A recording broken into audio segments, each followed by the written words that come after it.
Nos acompaña en los estudios el economista Mateo Villalba, docente universitario y exgerente del Banco Central. En los últimos días, economista, ¿cómo está? Buenos días, bienvenido. Le acompañamos a Alexis Moncayo, quien le habla a Licenia Espinel. Se informó que Ecuador tuvo el mejor superávit comercial en 25 años, sin contar con el petróleo y con los minerales. Y para las autoridades del gobierno, este es dicen que es un logro de la política económica del presidente candidato Daniel Noboa. ¿Es tan cierto este superávit comercial que algunos califican como histórico? Bueno, muchas gracias por la invitación, es un placer estar aquí. Quisiera saludar, a todas las personas que nos escuchan.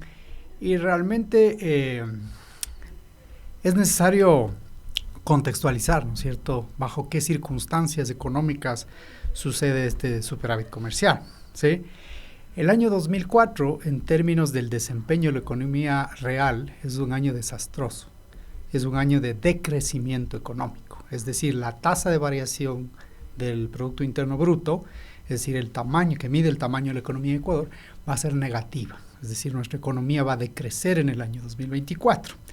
Entonces, mire, en ese contexto, ¿no es cierto?, ese contexto que es un contexto tremendamente negativo, que luego ya podré ahondar un poquito más, un superávit comercial no siempre es una buena noticia, ¿sí?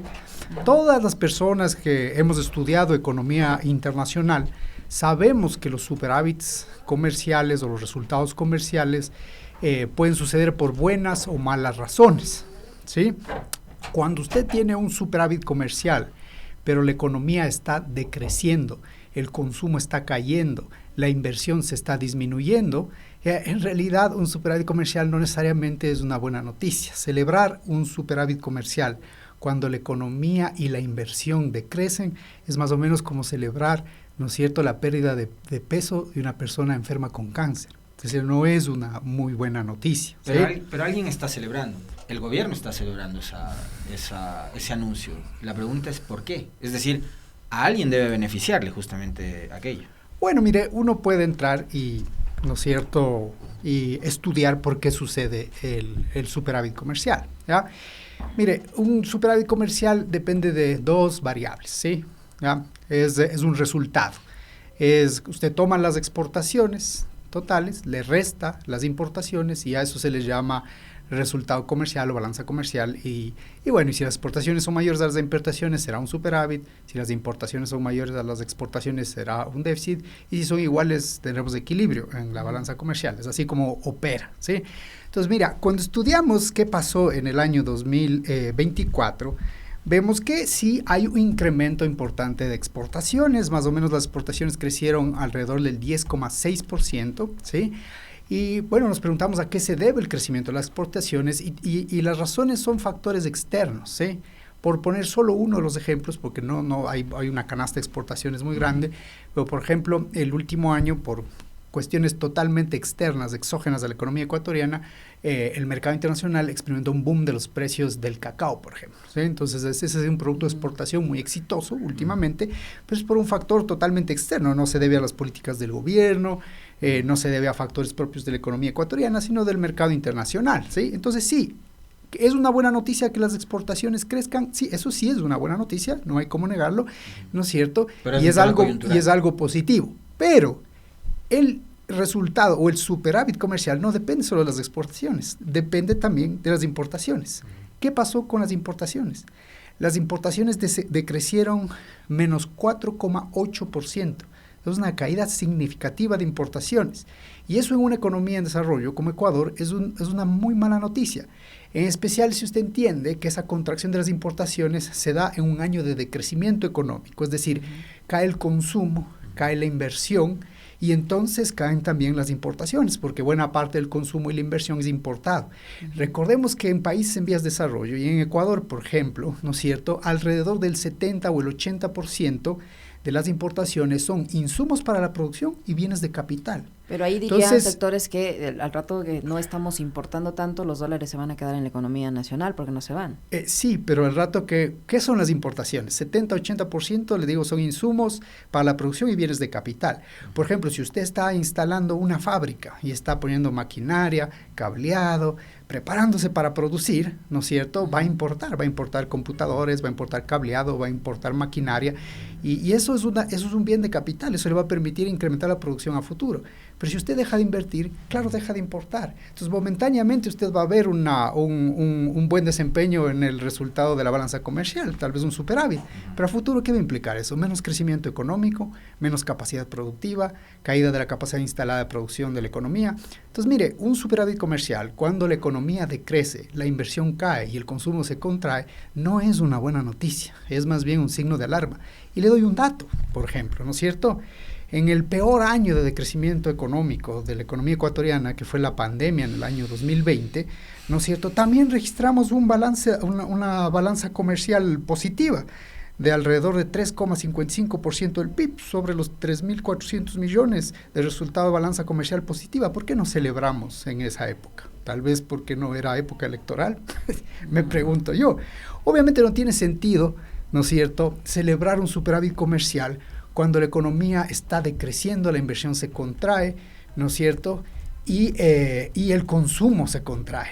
Diferente sería que registremos un superávit comercial cuando la economía está creciendo, la inversión se expande, los ingresos aumentan, el consumo aumenta y el bienestar aumenta. ¿Sí? Ese es un superávit por las buenas razones, pero el que hemos registrado en el año 2024 es lo que en economía internacional se conoce como un superávit comercial por las malas razones, es decir, por la recesión económica. ¿Sí?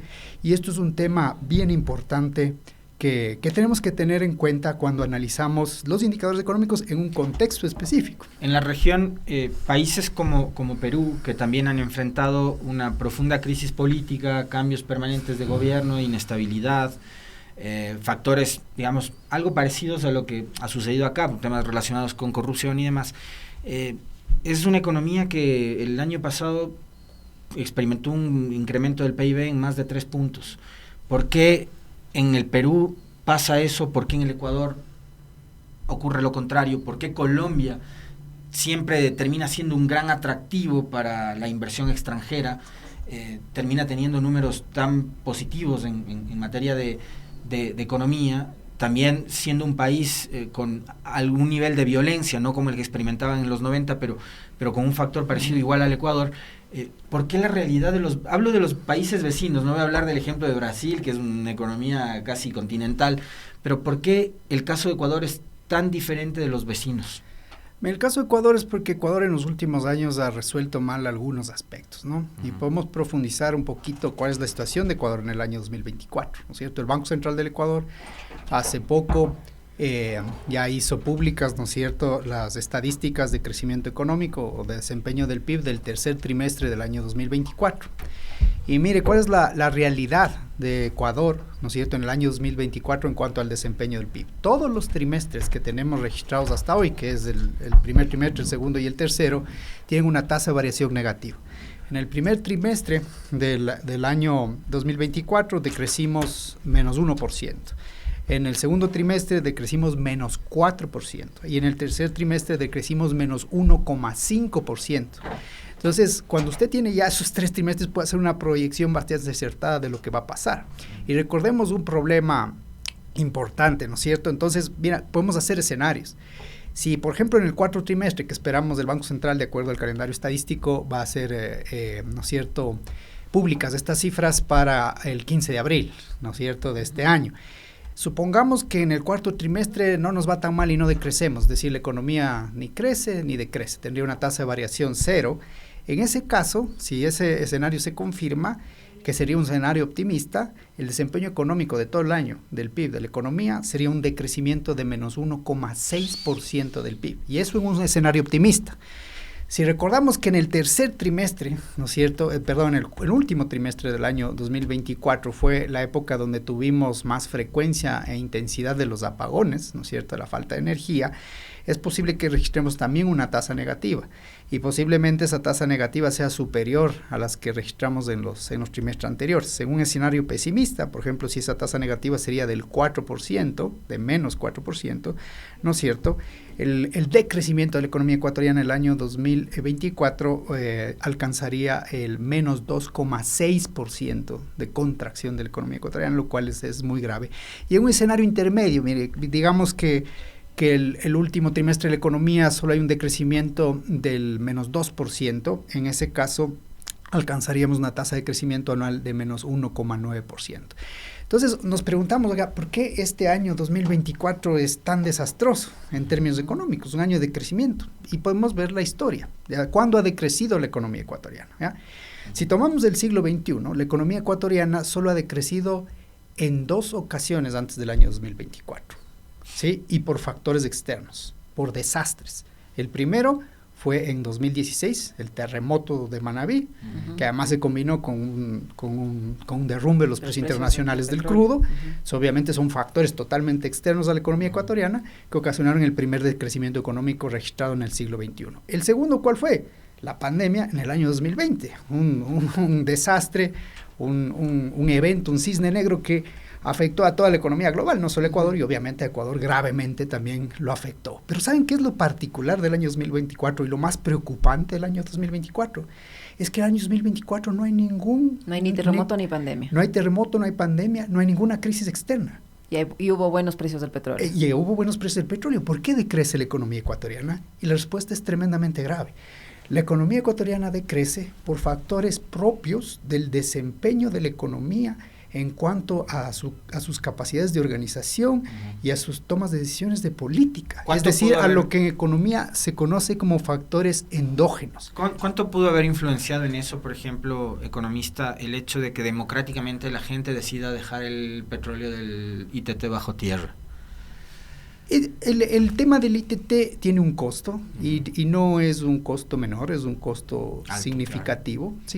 Yo no diría alto en términos relativos, porque vea, el ITT es el bloque 43 en realidad, es un bloque que tiene un petróleo excesivamente, ¿no es cierto?, pesado.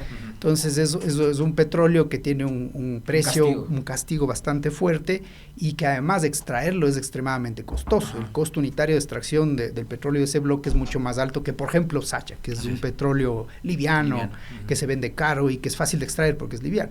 Entonces sí, nosotros hicimos alguna vez un cálculo y veíamos que eso está en el orden de los 300, 400 millones de dólares, ¿sí? Pero vea, esos no son los principales problemas del bloque ITT. ¿Cuáles son los principales problemas? Los principales problemas son dos, y son dos crisis que se manifiestan claramente en el año 2024. La primera es la crisis de seguridad, ¿sí?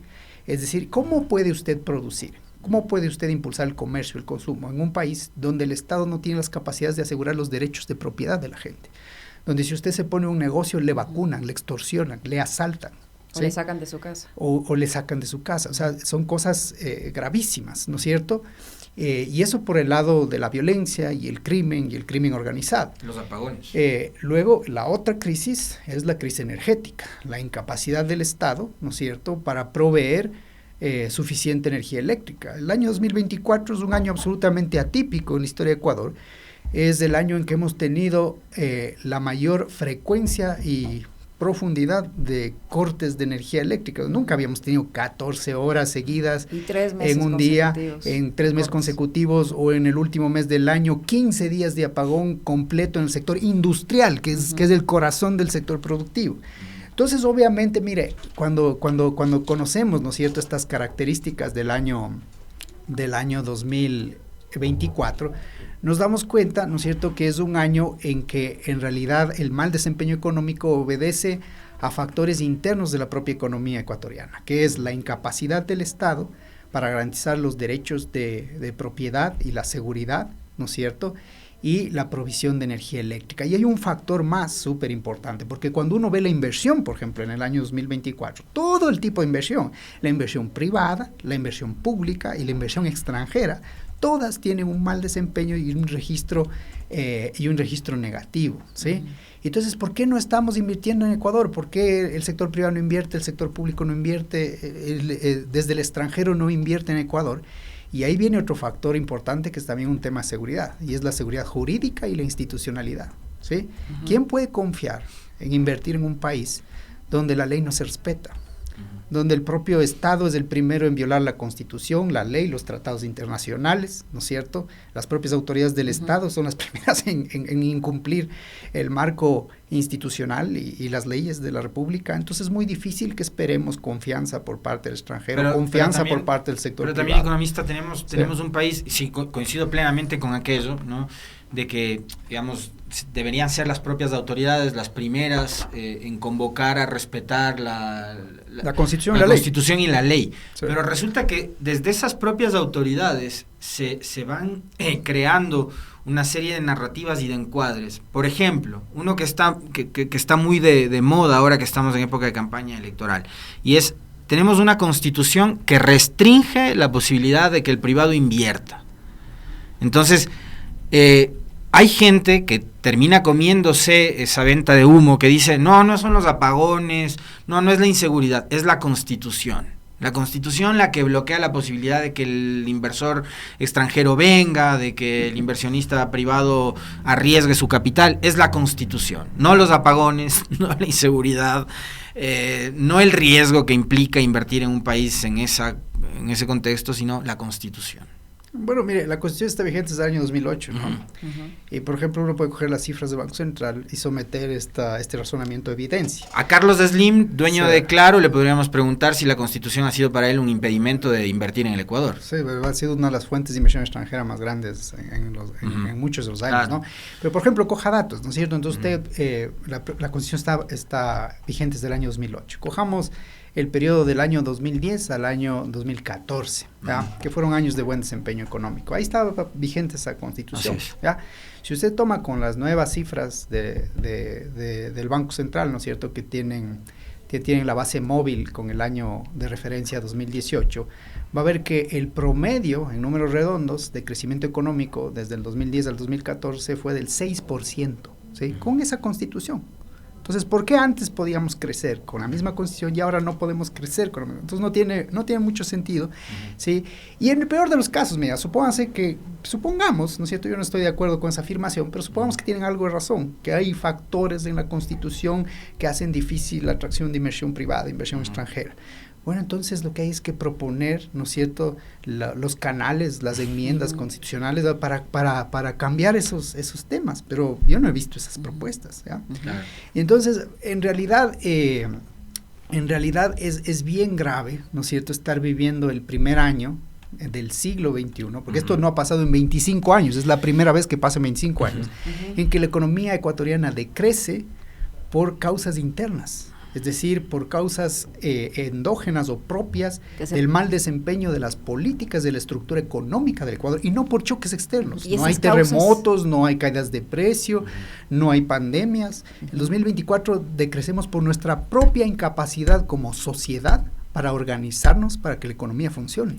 Es decir, y eso es una pésima noticia. Estas causas endógenas que usted señala, economista, se podían haber evitado. Total, están en nuestras manos. Están totalmente en nuestras manos. Por ejemplo, si hubiéramos hecho el mantenimiento adecuado del parque termoeléctrico, ¿no es cierto?, que ahí yo no soy experto en el sector eléctrico, pero he oído a mucha gente que conoce el sector eléctrico.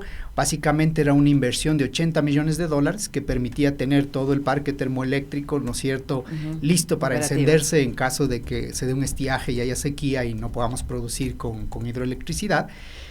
¿No es cierto? Y entonces no hubiésemos tenido los apagones que tuvimos en el año 2024. Pero eso es un tema de planificación e inversión y capacidad del Estado para prever lo que va a suceder en la economía y asegurar la provisión de servicios esenciales como la energía eléctrica. Claro. Es decir, ¿qué economía en el siglo XXI puede tener un buen desempeño si no puede proveer la demanda de energía? Ninguna. Y eso es lo que le pasa a Ecuador. Y eso pasó porque el Estado ha venido perdiendo capacidades en muchos ámbitos. Uno de los ámbitos es la capacidad de asegurar suficiente producción de energía. Pero no es el único. Dicen, no podemos garantizar los derechos de propiedad de la gente, no podemos garantizar la seguridad jurídica, Entonces, mire, una economía que no puede garantizar los derechos de propiedad, la seguridad jurídica y la provisión de energía, es una economía que no cumple los principales fundamentos para que el desempeño de una economía de mercado sea adecuado. ¿Cómo se explica que este superávit comercial, que beneficia obviamente al sector exportador, que es fundamentalmente de productos no tradicionales, es decir, el sector privado, del sector exportador privado, porque no estamos hablando allí del petróleo, sino de otro tipo de productos no tradicionales? ¿Cómo se explica que esto no se vea reflejado en el empleo, por ejemplo? Si tenemos estos números positivos en las exportaciones, según la versión del gobierno, porque eso no se refleja en el empleo. Uno diría, mientras más exportamos debería haber más empleo, y resulta que estamos empezando el año con un 3.8% de desempleo y con el 56% de personas en la informalidad. Claro, porque mire, el sector exportador es un sector importante en la economía ecuatoriana, pero solo es un sector de la economía, no es toda la economía ecuatoriana, ¿sí? Y de hecho el resto de la economía ecuatoriana, que no es el sector exportador, está decreciendo, ¿sí? Entonces, esa es la explicación, ¿ya? Y eso es propio de las economías en desarrollo, es propio de la realidad de Ecuador, no es una economía de enclave. Usted tiene estos enclaves agroexportadores, el camarón, el banano, el cacao, que ellos cuando el mercado internacional exógenamente, externamente, genera buenos precios, condiciones adecuadas para sus productos, tienen booms. Y entonces, claro, si usted analiza dentro de esos sectores, sí hay expansión de la inversión, expansión de la producción, contratación de empleo, pero solo dentro de esos sectores, como un enclave, como un pequeño, digamos, un pequeño conjunto, un nicho aislado en la economía ecuatoriana. Y al resto de la economía, ¿cómo le va? Claro. Le va pésimo. La construcción, por ejemplo. La construcción está decreciendo, ¿no es cierto? El sector automotriz tiene récords de caída de ventas, ¿no es cierto?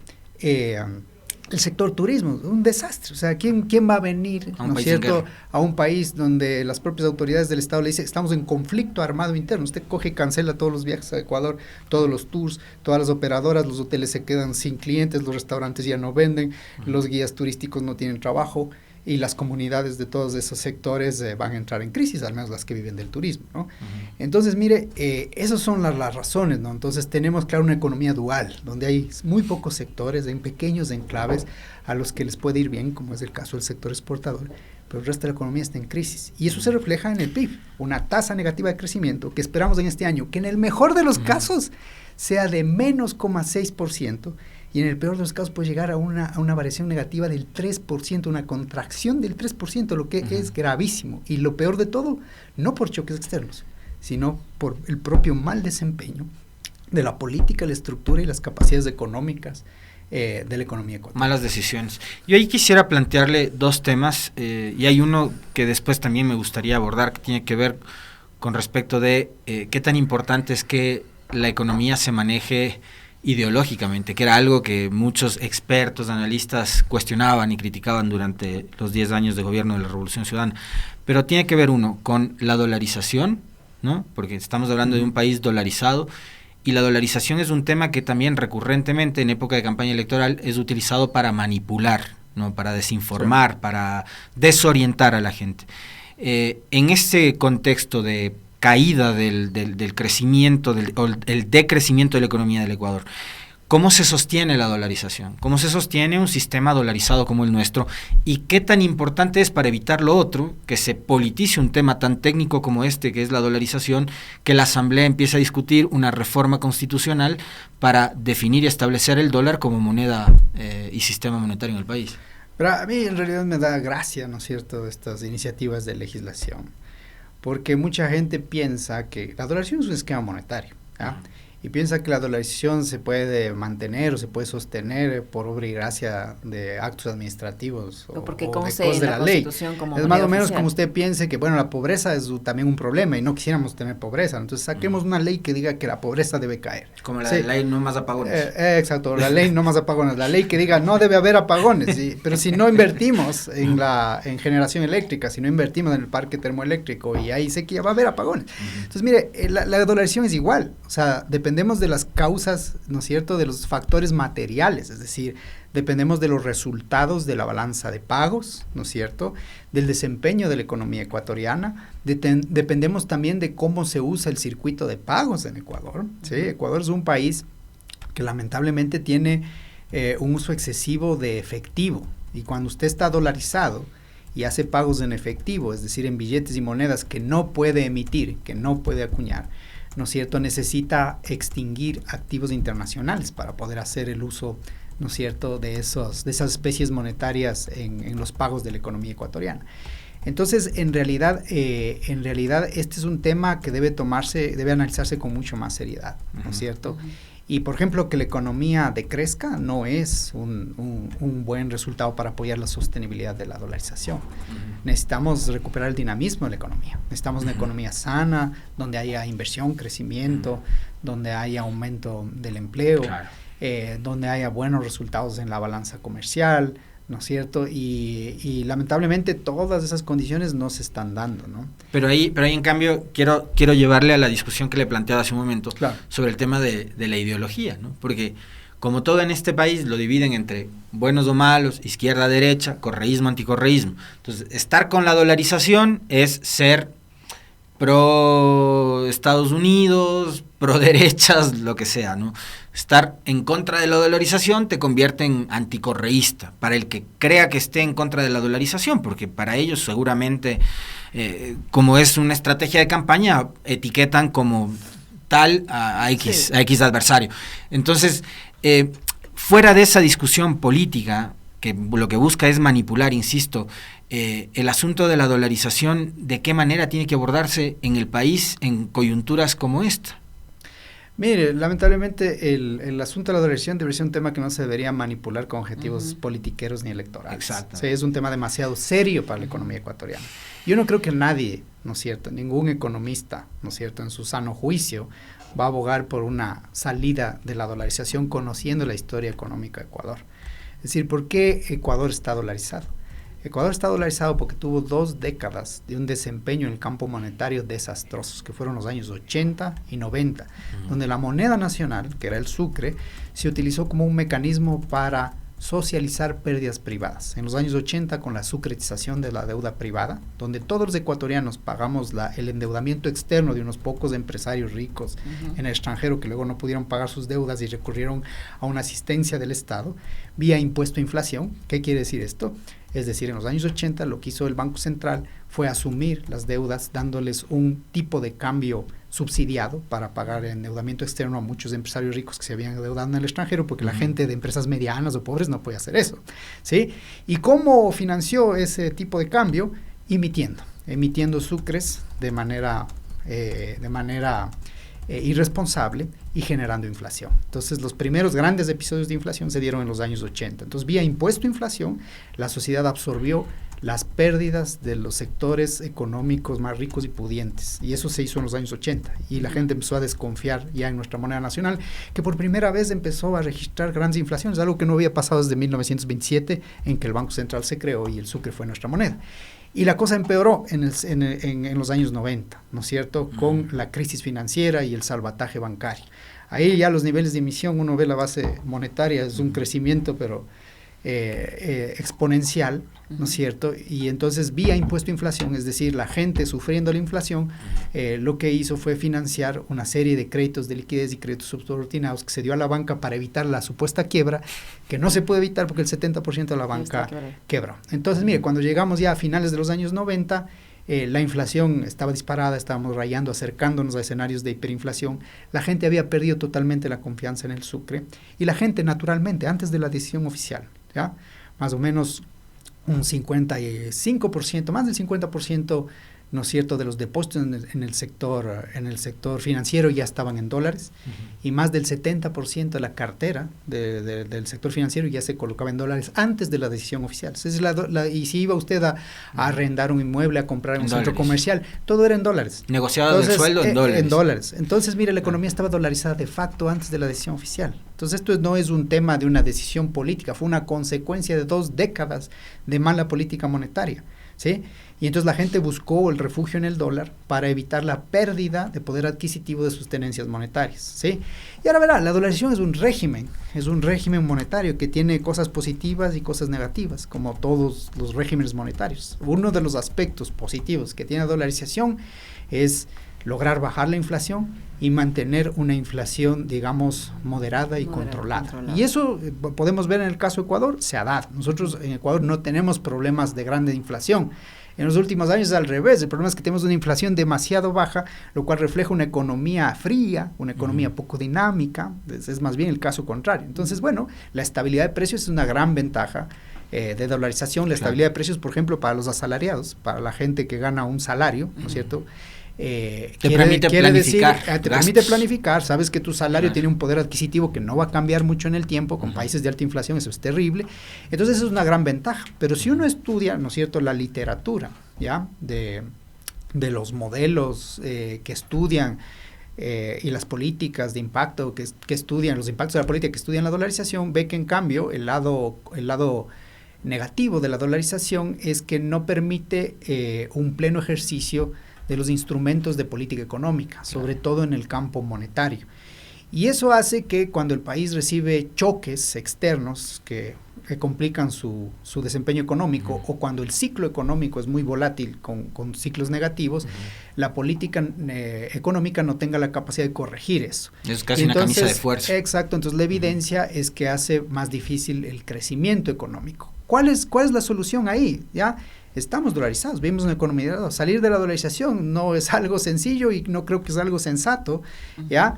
Entonces lo que tenemos es que encontrar, ¿no es cierto?, el modo de hacer una política económica, monetaria, fiscal, financiera adecuada en el contexto de la recesión para recuperar el dinamismo de nuestra economía, pero para eso tenemos que ponernos de acuerdo. Y lamentablemente el Ecuador es un país que salta de un extremo al otro, ¿no es cierto? Sí.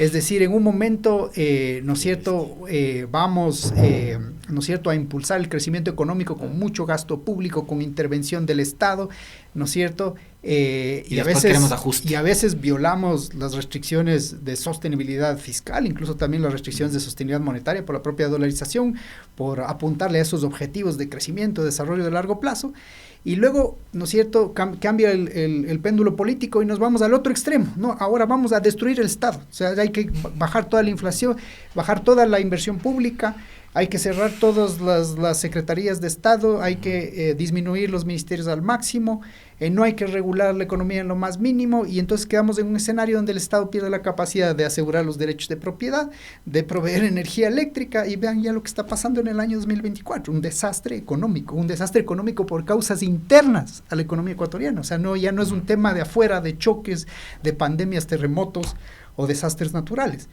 Es la propia incapacidad de la sociedad ecuatoriana para organizar su economía de manera que pueda tener un buen desempeño bajo un esquema dolarizado. Y eso es el futuro, eso depende del futuro de la economía ecuatoriana. Y un país sobreendeudado, economista. Además, un país que justamente por el mal desempeño económico, ¿no es cierto?, ha venido endeudándose. Y deuda cara, ¿no? Y hoy el peso de la deuda se vuelve ya un problema para el sector fiscal. Vea, porque esto es otra cosa que la gente no entiende normalmente, ¿no es cierto? Vea, si usted se endeuda para invertir en una economía que crece, ¿ya?, eso no es una tan mala noticia, ¿ya? Porque vea, todos los que hemos estudiado macroeconomía sabemos que cuando la economía crece, registra buenas tasas de crecimiento económico, ese crecimiento económico va a ayudar a pagar la deuda en el futuro, ¿sí? Pero si por el contrario usted empieza a endeudarse agresivamente cuando la economía decrece o no crece, ¿ya?, el peso de esa deuda en el futuro se va a volver inmanejable, y es lo que vivimos ahora. Verán, los próximos años tenemos unos vencimientos de pagos de deuda, de servicio de deuda, en realidad intereses y amortizaciones importantes, que van a ser enormemente desafiantes para el Ecuador, ¿no es cierto?, para el sector fiscal ecuatoriano, y van a ser muy difíciles de abordar.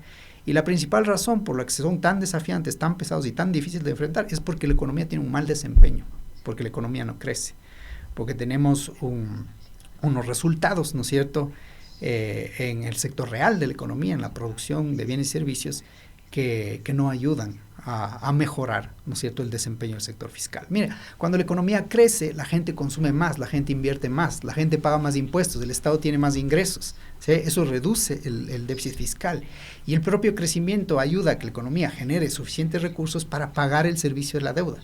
Pero si la economía se contrae, como es el caso del año 2024, quiere decir que usted tiene que pagar las mismas deudas, pero con menos ingresos. ¿Sí? Entonces el peso relativo de la deuda va a ser más fuerte que en el año 2023, por ejemplo. Un panorama bastante desalentador. Economista, muchísimas gracias por estar acá y explicarnos sobre todo de esta forma tan didáctica estos temas. Muy gentil. Muchas gracias a ustedes. Muy amable, economista.